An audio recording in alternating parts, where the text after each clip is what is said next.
प्यारे दोस्तों, आपको हमारी तरफ से बहुत सारा नमस्कार। कैसे हैं आप? आशा करता हूं आप मज़े में होंगे। दोस्तों, आज मैं आपके लिए लेकर आया हूं मुंशी प्रेमचंद की मशहूर कहानी गिला। पति पत्नी के रिश्तों की बुनावट की कितनी गहरी समझ प्रेमचंद को थी, यह बात जाननी हो तो आपको गिला कहानी अवश्य पढ़नी चाहिए। आज हम इसी कहानी का पाठ आपके लिए प्रस्तुत कर रहे हैं। तो आइए शुरू करते हैं। गिला। जीवन का बड़ा भाग इसी घर में गुजर गया, पर कभी आराम नसीब ना हुआ। मेरे पति संसार की दृष्टि में बड़े सज्जन, बड़े शिष्ट, बड़े उदार, बड़े सौम्य होंगे, लेकिन जिस पर गुजरती है वही जानता है। संसार को उन लोगों की प्रशंसा करने में आनंद आता है जो अपने घर को भाड़ में झोंक रहे हों, गैरों के पीछे अपना सर्वनाश किए डालते हों। जो प्राणी घर वालों के लिए मरता है, उसकी प्रशंसा संसार वाले नहीं करते। वह तो उनकी दृष्टि में स्वार्थी है, कृपण है, संकीर्ण हृदय है, आचार भ्रष्ट है। इसी तरह जो लोग बाहर वालों के लिए मरते हैं, उनकी प्रशंसा घर वाले क्यों करने लगे? अब इन्हीं को देखो, सारे दिन मुझे जलाया करते हैं। मैं पर्दा तो नहीं करती, लेकिन सौदे सुलभ के लिए बाजार जाना बुरा मालूम होता है। और इनका यह हाल है कि चीज़ मंगवाओ तो ऐसी दुकान से लाएंगे जहां कोई ग्राहक भूल कर भी ना जाता हो। ऐसी दुकान पर न तो चीज़ अच्छी मिलती है, न तौल ठीक होती है, न दाम ही उचित होते हैं। यह दोष न होते तो वह दुकान बदनाम ही क्यों होती? पर इन्हें ऐसी ही गई बीती दुकानों की चीज़ें लाने का मर्ज है। बार बार कह दिया, साहब की चलती हुई दुकान से सौदे लाया करो, वहाँ माल अधिक खपता है, इसलिए ताज़ा माल आता रहता है। पर इनकी तो टुटपुंजिया से बनती है और वे इन्हें उल्टे छुरे से मोड़ते हैं। गेहूँ लाएंगे तो सारे बाजार से खराब, घुना हुआ चावल ऐसा मोटा कि बैल भी ना पूछे, दाल में कराई और कंकड़ भरे हुए, मनो लकड़ी जला डालो क्या मजाल की गले। घी लाएंगे तो आधा आधा तेल या 16 आने कोकोजेम और दरअसल तौल से एक छटाक कम। तेल लाएंगे तो मिलावट, बालों में डालो तो चिमट जाएं, पर दाम दे आएंगे शुद्ध आंवले के तेल का। किसी चलती हुई नामी दुकान पर जाते तो इन्हें कैसे डर लगता है। शायद ऊंची दुकान और फीके पकवान के कायल हैं। मेरा अनुभव तो ये है कि नीची दुकान पर ही सड़े पकवान मिलते हैं। एक दिन की बात हो तो बर्दाश्त कर ली जाए, रोज रोज का टंटा नहीं सहा जाता। मैं पूछती हूँ, आखिर आप टुटपुंजियों की दुकान पर जाते ही क्यों हैं? क्या उनके पालन पोषण का ठेका तुमने लिया है? आप फरमाते हैं, मुझे देखकर सबके सब बुलाने लगते हैं। वाह, क्या कहना है, कितनी दूर की बात कही है। जरा इन्हें बुला लिया और खुशामद के 2 शब्द सुना दिए, थोड़ी सी स्तुति कर दी, बस आपका मिजाज आसमान पर जा पहुंचा। फिर इन्हें सुध नहीं रहती कि यह कूड़ा करकट बांध रहा है या कुछ और। पूछती हूं, तुम उस रास्ते से जाते ही क्यों हो? क्यों किसी दूसरे रास्ते से नहीं जाते? ऐसे उठाई गिरों को मुंह ही क्यों लगाते हो? इसका कोई जवाब नहीं। एक चुप 100 बाधाओं को हराती है। एक बार एक गहना बनवाने को दिया। मैं तो महाशय को जानती थी, इनसे कुछ पूछना व्यर्थ समझा। अपने पहचान के एक सुनार को बुला रही थी, संयोग से आप भी विराजमान थे। बोले, यह संप्रदाय विश्वास के योग्य नहीं, धोखा खाओगी।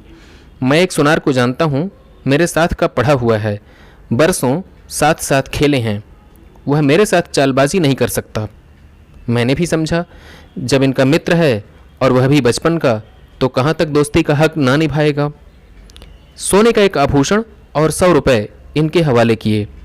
इस भले मानस ने वह आभूषण और रुपए न जाने किस बेईमान को दे दिए कि बरसों के झंझट के बाद जब चीज़ बनकर आई तो 8 आने तांबा और इतनी भद्दी कि देखकर घिन लगती थी। बरसों की अभिलाषा धूल में मिल गई, रो पीट कर बैठ रही। ऐसे ऐसे वफादार तो इनके मित्र हैं जिन्हें मित्र की गर्दन पर छुरी फेरने पर भी संकोच नहीं।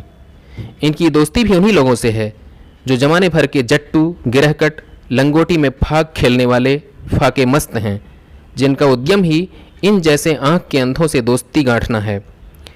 नित्य ही एक न एक महाशय उधार मांगने के लिए सिर पर सवार रहते हैं और बिना लिए गला नहीं छोड़ते। मगर ऐसा कभी न हुआ कि किसी ने रुपए चुकाए हों। आदमी एक बार खोकर सीखता है, 2 बार खोकर सीखता है, किंतु यह भले मानस 1000 बार खोकर भी नहीं सीखते। जब कहती हूँ रुपए तो दे आए, अब मांग क्यों नहीं लाते, क्या मर गए तुम्हारे वह दोस्त, तो बस बगलें झांक कर रह जाते हैं। आपसे मित्रों को सूखा जवाब नहीं दिया जाता। खैर, सूखा जवाब ना दो, मैं भी नहीं कहती कि दोस्तों से बेमुरव्वती करो, मगर चिकनी चुपड़ी बातें तो बना सकते हो, बहाने तो कर सकते हो। किसी मित्र ने रुपए मांगे और आपके सिर पर बोझ पड़ा, बेचारे को कैसे इनकार करें। आखिर लोग जान जाएंगे कि नहीं यह महाशय भी खुक्खल ही हैं। इनकी हविस यह है कि दुनिया इन्हें संपन्न समझती रहे, चाहे मेरे गहने ही क्यों न गिरो रखने पड़े। सच कहती हूँ, कभी कभी तो एक एक पैसे की तंगी हो जाती है और इन भले आदमी को रुपए जैसे घर में काटते हैं। जब तक रुपए के वारे न्यारे ना कर लें इन्हें चैन नहीं। इनके करतूत कहाँ तक गाऊं, मेरी तो नाक में दम आ गया।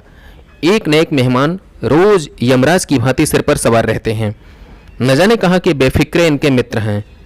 कोई कहीं से आकर मरता है, कोई कहीं से। घर क्या है, अपाहिजों का अड्डा है। जरा सा तो घर, मुश्किल से 2 पलंग, ओढ़ना बिछौना भी फालतू नहीं। मगर आप हैं कि मित्रों को निमंत्रण देने को तैयार।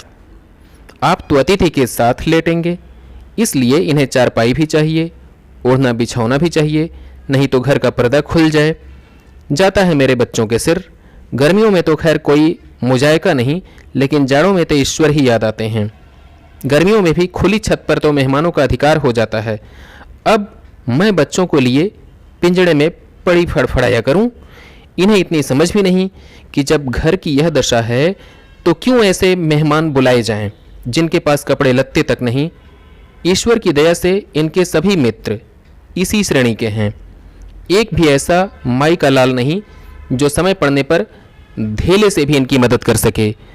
2-1 बार महाशय को इसका अनुभव, अत्यंत कटु अनुभव हो चुका है, मगर इस जड़ भरत ने जैसे आंखें ना खोलने की कसम खा ली है। ऐसे ही दरिद्र भट्टाचारियों से इनकी पड़ती है। शहर में इतने लक्ष्मी के पुत्र हैं, पर आपका किसी से परिचय नहीं। उनके पास जाते इनकी आत्मा दुखती है। दोस्ती गांठेंगे ऐसों से जिनके घर में खाने का ठिकाना नहीं। एक बार हमारा कहार छोड़कर चला गया और कई दिन दूसरा कहार ना मिला। किसी चतुर और कुशल कहार की तलाश में थी, किंतु आपको जल्द से जल्द कोई आदमी रख लेने की धुन सवार हो गई। घर के सारे काम पूर्ववत चल रहे थे, पर आपको मालूम हो रहा था कि गाड़ी रुकी हुई है। मेरा जूठे बर्तन मांजना और अपना साग भाजी के लिए बाजार जाना इनके लिए असह्य हो उठा।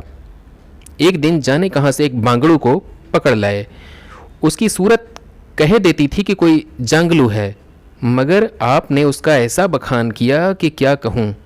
बड़ा होशियार है, बड़ा आज्ञाकारी है, परले सिरे का मेहनती, गजब का सलीकेदार और बहुत ही ईमानदार। खैर, मैंने उसे रख लिया। मैं बार बार क्यों इनकी बातों में आ जाती हूँ, इसका मुझे स्वयं आश्चर्य है। यह आदमी केवल रूप से आदमी था, आदमियत के और कोई लक्षण उसमें ना थे। किसी काम की तमीज़ नहीं। बेईमान ना था, पर गधा अव्वल दर्जे का था।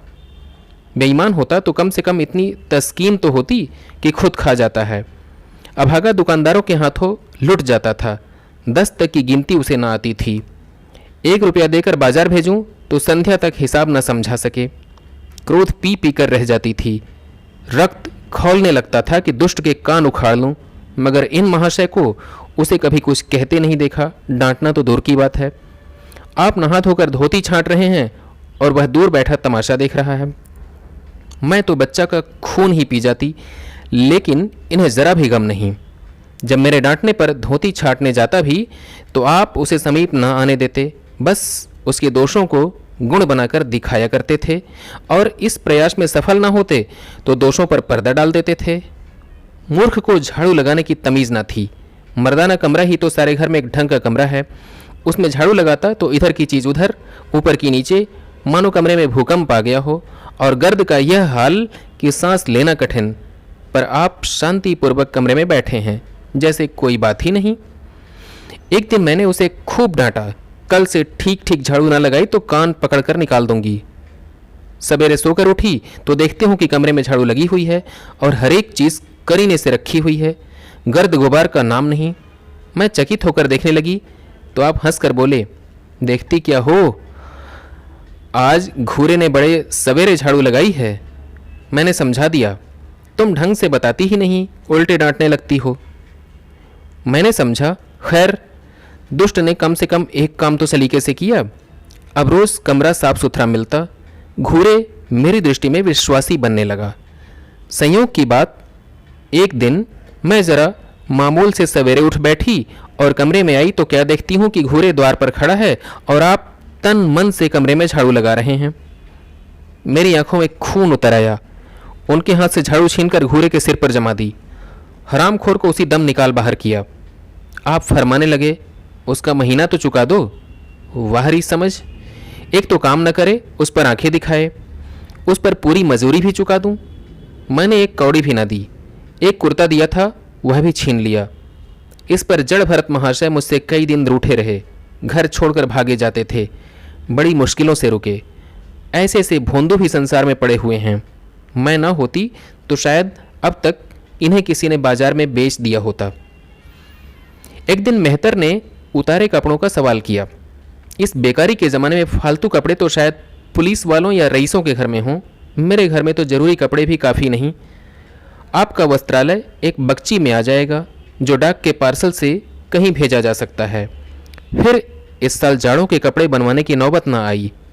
पैसे नज़र नहीं आते, कपड़े कहाँ से बने। मैंने मेहतर को साफ जवाब दे दिया। कड़ाके का जाड़ा पड़ रहा था, इसका अनुभव मुझे कम न था।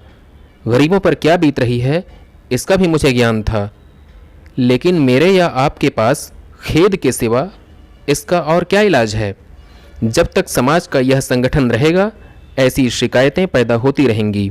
जब एक एक अमीर और रईस के पास एक एक मालगाड़ी कपड़ों से भरी हुई है, तब फिर निर्धनों को क्यों ना नग्नता का कष्ट उठाना पड़े।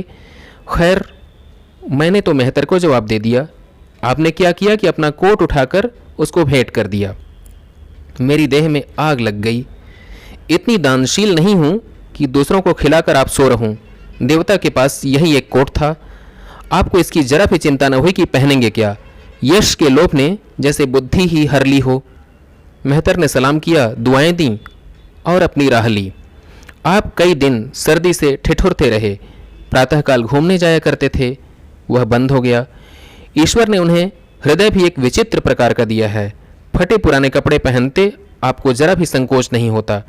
मैं तो मारे लाज के गड़ जाती हूँ, पर आपको जरा फिक्र नहीं। कोई हंसता है तो हंसे, आपकी बला से।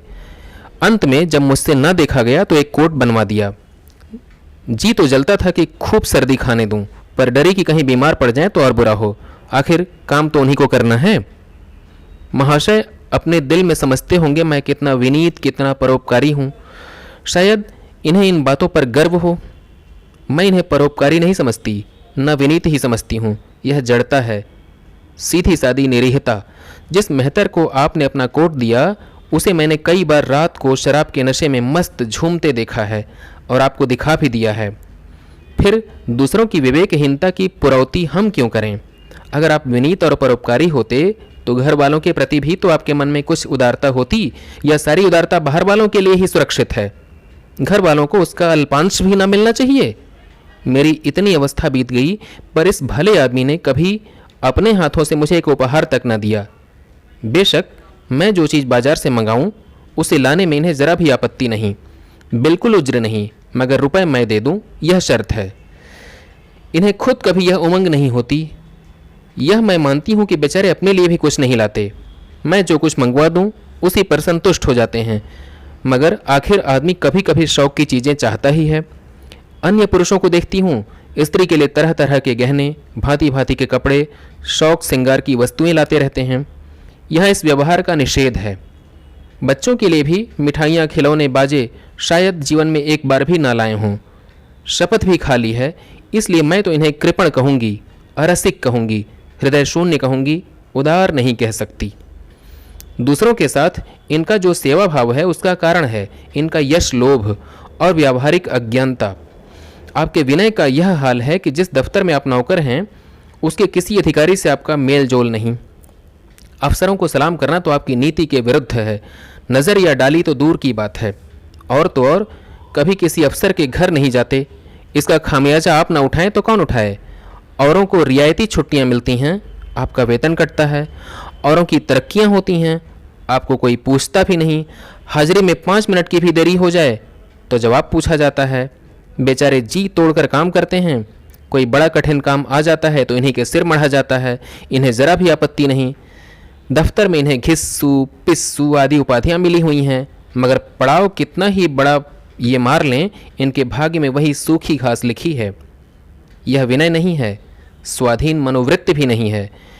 मैं तो इसे समय चातुरी का अभाव कहती हूँ, व्यावहारिक ज्ञान की क्षति कहती हूँ। आखिर कोई अफसर आपसे क्यों प्रसन्न हो? इसलिए कि आप बड़े मेहनती हैं। दुनिया का काम मुरव्वत और रवादारी से चलता है। अगर हम किसी से खींचे रहें तो कोई कारण नहीं कि वह भी हमसे ना खींचा रहे। फिर जब मन में क्षोभ होता है तो वह दफ्तरी व्यवहारों में भी प्रकट हो ही जाता है। जो मातहत अफसर को प्रसन्न रखने की चेष्टा करता है, जिसकी जात से अफसर का कोई व्यक्तिगत उपकार होता है, जिस पर वह विश्वास कर सकता है, उसका लिहाज वह स्वभावतः करता है। ऐसे सिरागियों से क्यों किसी को सहानुभूति होने लगे? अफसर भी तो मनुष्य है। उसके हृदय में जो सम्मान और विशिष्टता की कामना है वह कहाँ पूरी हो? जब अधीनस्थ कर्मचारी ही उससे फिरंट रहें तो क्या उसके अफसर उसे सलाम करने आएंगे? आपने जहाँ नौकरी की वहाँ से निकाले गए, कभी किसी दफ्तर में 2-3 साल से ज़्यादा ना टिके, या तो अफसर से लड़ गए या कार्याधिक्य के कारण छोड़ बैठे। आपको कुटुंब सेवा का दावा है, आपके कई भाई भतीजे होते हैं, वह कभी इनकी बात भी नहीं पूछते, आप बराबर उनका मुंह ताकते रहते हैं। इनके एक भाई साहब आजकल तहसीलदार हैं, घर की मिल्कियत उन्हीं की निगरानी में है, वह ठाठ से रहते हैं, मोटर रख ली है, कई नौकर चाकर हैं, मगर यहाँ भूले से भी पत्र नहीं लिखते। एक बार हमें रुपयों की बड़ी तंगी हुई। मैंने कहा, अपने भ्राता जी से क्यों नहीं ले लेते? कहने लगे, उन्हें क्यों चिंता में डालूं, उन्हें भी तो अपना खर्च है, कौन सी ऐसी बचत हो जाती होगी। जब मैंने बहुत मजबूर किया तो आपने पत्र लिखा। मालूम नहीं पत्र में क्या लिखा, पत्र लिखा या मुझे चकमा दे दिया। रुपए ना आने थे, ना आए। कई दिनों के बाद मैंने पूछा, कुछ जवाब आया श्रीमान के भाई साहब का दरबार से? आपने रुष्ट होकर कहा, अभी केवल 1 सप्ताह तो खत पहुँचे हुए, कि अभी जवाब आ सकता है? 1 सप्ताह और गुजरा, मगर जवाब नदारद। जब आपका यह हाल है कि मुझे कुछ बातचीत करने का अवसर ही नहीं देते, इतने प्रसन्नचित्त नजर आते हैं कि क्या कहूँ। बाहर से आते हैं तो खुश खुश, कोई न कोई शिगुफा लिए हुए। मेरी खुशामद भी खूब हो रही है, मेरे मैके वालों की प्रशंसा भी हो रही है, मेरे गृह प्रबंध का बखान भी असाधारण रीति से किया जा रहा है। मैं इस महाशय की चाल समझ रही थी। यह सारी दिलजोई केवल इसलिए थी कि श्रीमान के भाई साहब के विषय में कुछ पूछ न बैठूं। सारे राजनैतिक, आर्थिक, सामाजिक, आचारिक प्रश्नों की मुझसे व्याख्या की जाती थी, इतने विस्तार और गवेषणा के साथ कि विशेषण भी लोहा मान जाएं, केवल इसलिए कि मुझे वह प्रसंग उठाने का अवसर न मिले। लेकिन मैं भला कब चूकने वाली थी? जब पूरे 2 सप्ताह गुजर गए और बीमे के रुपए भेजने की मिति मौत की तरह सिर पर सवार हो गई तो मैंने पूछा, क्या हुआ? तुम्हारे भाई साहब ने श्रीमुख से कुछ फरमाया या अभी तक पत्र नहीं पहुंचा? आखिर घर की जायदाद में हमारा भी कुछ हिस्सा है कि नहीं? या हम किसी लौंडी दासी की संतान हैं? 500 रुपये साल का नफ़ा तो 10 साल पहले था, अब तो 1000 से कम न होगा, पर हमें कभी एक कानी कौड़ी भी नहीं मिली। मोटे हिसाब हमें 2000 मिलना चाहिए। 2000 ना हो, 1000 हो, 500 हो, 250 हो, कुछ ना हो तो बीमा के प्रीमियम भर के तो हूँ। तहसीलदार साहब की आमदनी हमारी आमदनी की 4 गुनी है, रिश्वतें भी लेते हैं, तो फिर हमारे रुपए क्यों नहीं देते? आप हैं हाँ हाँ करने लगे। कहने लगे, वह बेचारे घर की मरम्मत करवाते हैं, बंधु बांधवों का स्वागत सत्कार करते हैं, नातेदारियों में भेंट भाट भेजते हैं, और कहाँ से लावें जो हमारे पास भेजें? वाहरी बुद्धि। मनो जायदाद इसीलिए होती है कि उसको उसकी कमाई में खर्च कर दीजिए। इस भले आदमी को बहाने गढ़ने भी नहीं आते। मुझसे पूछते, मैं 1 नहीं 1000 बता देती, 1 से बढ़कर 1 कह देते। घर में आग लग गई, सब कुछ स्वाहा हो गया था, या चोरी हो गई, तिनका तक ना बचा, या 10,000 का अनाज भरा था, उसमें घाटा रहा, या किसी से फौजदारी हो गई, उसमें दिवाला पिट गया। आपको सूझी भी तो लचर सी बात। तकदीर ठोंक कर बैठ रही। पड़ोस की एक महिला से रुपए कर्ज लिए, तब जाकर काम चला। फिर भी आप भाई भतीजों की तारीफ के पुल बांधते हैं तो मेरे शरीर में आग लग जाती है। ऐसे कौरवों से ईश्वर बचाए। ईश्वर की दया से आपके 2 बच्चे हैं, 2 बच्चियां भी हैं। ईश्वर की दया कहूँ या कोप कहूँ, सब के सब ऊधमी हो गए हैं कि खुदा की पनाह। मगर क्या मजाल है कि यह भोंदू किसी को कड़ी आंखों से देखें। रात के 8 बज गए हैं। युवराज अभी घूम कर नहीं आए। मैं घबरा रही हूँ। आप निश्चिंत बैठे अखबार पढ़ रहे हैं। झल्लाई हुई जाती हूँ और अखबार छीन कर कहती हूँ, जरा जाकर देखते क्यों नहीं, लौंडा कहाँ रह गया। न जाने तुम्हारा हृदय कितना कठोर है। ईश्वर ने तुम्हें संतान ही न जाने क्यों दी। पिता का पुत्र के साथ कुछ तो धर्म है। तब आप भी गर्म हो जाते हैं। अभी तक नहीं आया, बड़ा शैतान है। आज बच्चा आते हैं तो कान उखाड़ लेता हूँ, मारे हंटरों के खाल उधेड़ कर रख दूंगा। यूँ बिगड़कर तैश के साथ आप उसे खोजने निकलते हैं। संयोग की बात, आप उधर जाते हैं, इधर लड़का आ जाता है। मैं पूछती हूँ, तू किधर से आ गया? तुझे वह ढूंढने गए हुए हैं। देखना आज कैसी मरम्मत होती है। यह आदत ही छूट जाएगी। दांत पीस रहे थे, आते ही होंगे। छड़ी भी उनके हाथ में है। तुम इतने मन के गए हो कि बात नहीं सुनते। आज आटे दाल का भाव मालूम हो जाएगा। लड़का सहम जाता है और लैंप जलाकर पढ़ने बैठ जाता है। महाशय जी 2-2.5 घंटे के बाद लौटते हैं, हैरान परेशान और बदहवास। घर में पांव रखते ही पूछते हैं, आया कि नहीं। मैं उनका क्रोध उत्तेजित करने के विचार से कहती हूँ, आकर बैठा तो है, जाकर पूछते क्यों नहीं। पूछकर हार गई, कहाँ गया था, कुछ बोलता ही नहीं। आप गरज कर कहते हैं, मन्नू यहाँ आओ।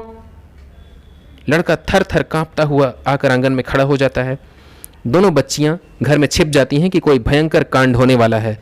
छोटा बच्चा खिड़की से चूहे की तरह झांक रहा है। आप क्रोध से बौखलाए हुए हैं, हाथ में छड़ी है ही। मैं भी क्रोधोन्मत्त आकृति देखकर पछताने लगती हूँ कि कहाँ से इनसे शिकायत कर दी। आप लड़के के पास जाते हैं, मगर छड़ी जमाने के बदले आहिस्ता से उसके कंधों पर हाथ रखकर बनावटी क्रोध से कहते हैं, तुम कहाँ गए थे जी?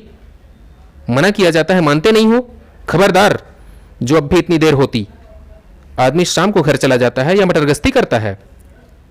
मैं समझ रही हूं यह भूमिका है, विषय अब आएगा। भूमिका तो बुरी नहीं, लेकिन यहां तो भूमिका पर इति हो जाती है। बस आपका क्रोध शांत हो गया, बिल्कुल जैसे क्वार की घटा घेर घार हुआ, काले बादल आए, गड़गड़ाहट हुई और गिरी क्या 4 बूंदें। लड़का अपने कमरे में चला जाता है और शायद खुशी से नाचने लगता है। मैं पराभूत होकर कहती हूँ, तुम तो जैसे डर गए, भला 2-4 तमाचे ही लगाए होते। इसी तरह तो लड़के शेर हो जाते हैं। आप फरमाते हैं, तुमने सुना नहीं मैंने कितनी जोर से डांटा, बच्चा की जान ही निकल गई होगी। देख लेना जो फिर कभी देर में आए। तुमने डांटा तो नहीं? हाँ, आंसू पोंछ दिए।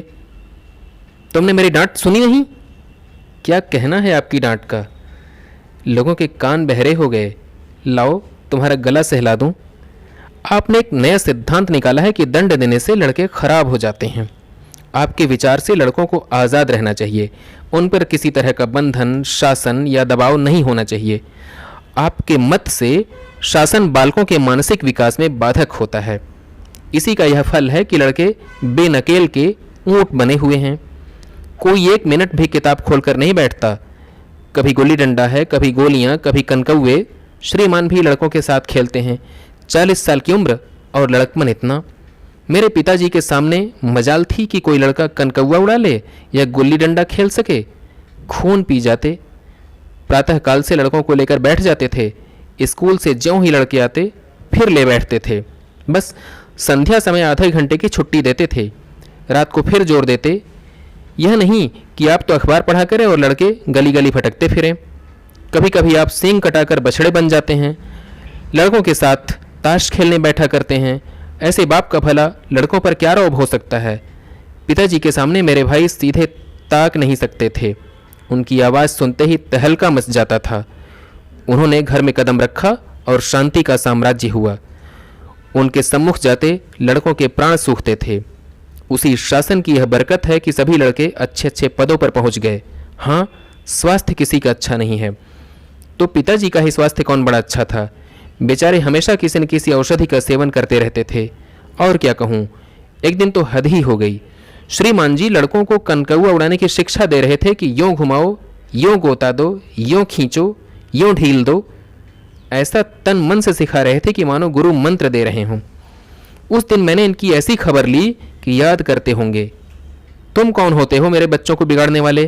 तुम्हें घर से कोई मतलब नहीं है ना हो, लेकिन आप मेरे बच्चों को खराब मत कीजिए, बुरी बुरी आदतें मत सिखाइए। आप उन्हें सुधार नहीं सकते तो कम से कम बिगाड़िए मत। लगे बगलें झांकने। मैं चाहती हूँ एक बार यह भी गर्म पड़े तो अपना चंडी रूप दिखाऊं, पर यह इतना जल्द दब जाते हैं कि मैं हार जाती हूँ। पिताजी किसी लड़के को मेले तमाशे न ले जाते थे। लड़का सिर पटक कर मर जाए मगर जरा भी ना पसीजते थे। और इन महात्मा जी को ये हाल है कि एक एक से पूछ कर मेले ले जाते हैं। चलो चलो, वहाँ बड़ी बहार है, खूब आतिशबाजियाँ छूटेंगी, गुब्बारे उड़ेंगे, विलायती चरखियाँ भी हैं, उन पर मज़े से बैठना। और तो और आप लड़कों को हॉकी खेलने से भी नहीं रोकते। यह अंग्रेज़ी खेल भी कितना जानलेवा होता है। क्रिकेट, फुटबॉल, हॉकी एक से एक घातक। गेंद लग जाए तो जान लेकर ही छोड़े। पर आपको इन सभी खेलों से प्रेम है। कोई लड़का मैच में जीत कर आ जाता है तो ऐसे फूल उठते हैं मानो किला जीत कर आया हो। आपको इसकी जरा भी परवाह नहीं कि चोट चपेट आ गई तो क्या होगा, हाथ पांव टूट गए तो बेचारों की ज़िंदगी कैसे पार लगेगी। पिछले साल कन्या का विवाह था। आपको जिद थी कि दहेज के नाम पर कानी कौड़ी भी ना देंगे, चाहे कन्या आजीवन कुंवारी बैठी रहे। यहाँ भी आपका आदर्शवाद आकूदा। समाज के नेताओं का छल प्रपंच आए दिन देखते रहते हैं, फिर भी आपकी आंखें नहीं खुलती। जब तक समाज की यह व्यवस्था कायम है और युवती कन्या का अविवाहित रहना निंदास्पद है, तब तक यह प्रथा मिटने वाली नहीं। दो चार ऐसे व्यक्ति भले ही निकल आवें जो दहेज के लिए हाथ ना फैलावें, लेकिन इसका परिस्थिति पर कोई असर नहीं पड़ता और कुप्रथा ज्यों की त्यों बनी हुई है। पैसों की तो कमी नहीं है, दहेज की बुराइयों पर लेक्चर दे सकते हैं, लेकिन मिलते हुए दहेज को छोड़ देने वाला मैंने आज तक ना देखा। जब लड़कों की तरह लड़कियों की शिक्षा और जीविका पर सुविधाएं निकल आएंगी तो यह प्रथा भी विदा हो जाएगी। उसके पहले संभव नहीं। मैंने जहाँ जहाँ संदेश भेजा, दहेज का प्रश्न उठ खड़ा हुआ और आप प्रत्येक अवसर पर टांग अड़ाते रहे।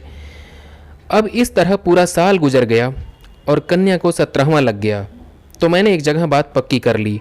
आपने भी स्वीकार कर लिया, क्योंकि वर पक्ष ने लेन देन का प्रश्न उठाया ही नहीं। हालांकि अंतःकरण में उन लोगों को पूरा विश्वास था कि अच्छी रकम मिलेगी और मैंने भी तय कर लिया था कि यथाशक्ति कोई बात उठा न रखूंगी। विवाह के सकुशल होने में कोई संदेह न था, लेकिन इन महाशय के आगे मेरी एक न चली। यह प्रथा निंद्य है, यह रस्म निरर्थक है, यहाँ रुपए की क्या ज़रूरत, यहाँ गीतों का क्या काम, नाक में दम था, यह क्यों वह क्यों, यह तो साफ दहेज है। तुमने मेरे मुंह में कालिख लगा दी, मेरी आबरू मिटा दी। जरा सोचिए इस परिस्थिति को कि बारात द्वार पर पड़ी हुई है और यहाँ बात बात पर शास्त्रार्थ हो रहा है। विवाह का मुहूर्त आधी रात के बाद था। प्रथानुसार मैंने व्रत रखा, किंतु आपकी टेक थी कि व्रत की कोई ज़रूरत नहीं। जब लड़के के माता पिता व्रत नहीं रखते, जब लड़का तक व्रत नहीं रखता, तो कन्या पक्ष वाले व्रत क्यों रखें? मैं और सारा खानदान मना करता रहा, लेकिन आपने नाश्ता किया, भोजन किया। खैर, कन्यादान का मुहूर्त आया। आप सदैव इस प्रथा के विरोधी हैं, आप इसे निषिद्ध समझते हैं। कन्या क्या दान की वस्तु है? दान रुपए पैसे जगह जमीन का हो सकता है, पशु दान भी होता है, लेकिन लड़की का दान एक लचर सी बात है। कितना समझाती हूँ, पुरानी प्रथा है, वेद काल से चली आ रही है, शास्त्रों में इसकी व्यवस्था है, संबंधी समझा रहे हैं, पंडित समझा रहे हैं, पर आप हैं कि कान पर जू नहीं रेंगती। हाथ जोड़ती हूँ, पैरों पड़ती हूँ, गिड़गिड़ाती हूँ, लेकिन मंडप के नीचे ना गए। और मज़ा यह है कि आपने ही तो यह अनर्थ किया और आप ही मुझसे रूठ गए। विवाह के पश्चात महीनों बोलचाल ना रही, झक मारकर मुझी को मानना पड़ा। किंतु सबसे बड़ी विडंबना यह है कि इन सारे दुर्गुणों के होते हुए भी मैं इनसे एक दिन भी पृथक नहीं रह सकती, एक क्षण का वियोग नहीं सह सकती। इन सारे दोषों पर भी मुझे इनसे प्रगाढ़ प्रेम है। इनमें यह कौन सा गुण है जिस पर मैं मुग्ध हूँ, यह खुद नहीं जानती, पर इनमें कोई बात ऐसी है जो मुझे इनकी चेरी बनाए हुए है, वह जरा मामूली सी देर में घर आते हैं तो प्राण नहों में समा जाते हैं। आज यदि विधाता इनके बदले मुझे कोई विद्या और बुद्धि का पुतला, रूप और धन का देवता भी दे तो मैं उसकी ओर आंखें उठा कर ना देखूं। यह धर्म की बेड़ी नहीं है, कदापि नहीं, प्रथागत पतिव्रत भी नहीं, बल्कि हम दोनों की प्रकृति में कुछ ऐसी क्षमताएं, कुछ व्यवस्थाएं उत्पन्न हो गई हैं, मानो किसी मशीन के कल पुर्जे घिस घिसा कर फिट हो गए हों और एक पुर्जे की जगह दूसरा पुर्जा काम ना दे सके, चाहे वह पहले से कितना ही सुडौल, नया और सुदृढ़ क्यों ना हो। जाने हुए रास्ते के हम निःशंक आंख बंद किए चले जाते हैं। उसके ऊंच नीच, मोड़ और घुमाव पर सब हमारी आंखों में समाये हुए हैं। अनजान रास्ते पर चलना कितना कष्टप्रद होगा। शायद आज मैं इनके दोषों को गुणों से बदलने पर भी तैयार नहीं होंगी। तो दोस्तों, ये थी मुंशी प्रेमचंद की कहानी गिला। इस कहानी का पहली बार प्रकाशन हंस पत्रिका के अप्रैल 1932 के अंक में हुआ था। आपको यह कहानी कैसी लगी कमेंट में ज़रूर बताइएगा। आपसे अगली मुलाकात होगी अगले वीडियो में। तब तक के लिए आज्ञा दीजिए। नमस्कार।